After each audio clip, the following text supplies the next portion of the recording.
brutal cold driving winds, but the protests continue in Minneapolis. It's time to move back. Protesters gathering outside the federal building Friday. ABC News cameras there as federal officials moved in.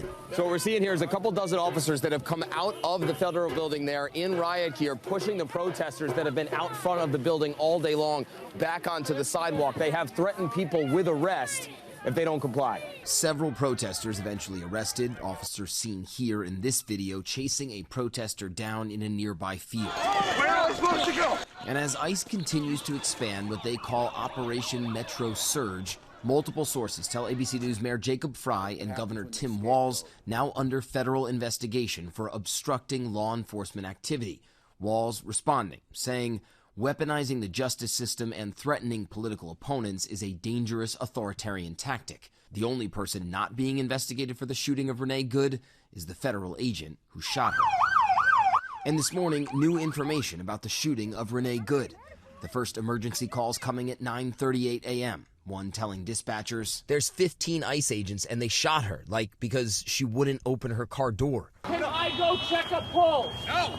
Back up! Now! I'm a physician! I don't care! We understand. We got EMS coming. Paramedics arrived at 9:42 a.m., reporting Good had 2 gunshots to the right chest, 1 gunshot to the left forearm, and an additional wound on the left side of her head, which the report called a possible gunshot wound. Controversy over that shooting not slowing down ICE operations. DHS saying some 2,500 arrests have been made since the operation began, including outside the Minneapolis metro area.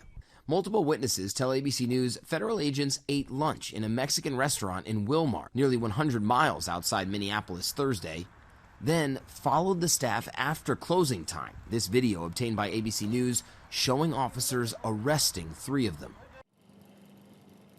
Now, President Trump had threatened to use the Insurrection Act, which would have allowed him to deploy the U.S. military to the streets here in Minneapolis, but he has walked that back since then, saying, at least for now, Rhiannon, he does not think it's necessary. All right, Matt Rivers there for us in Minneapolis. Thank you.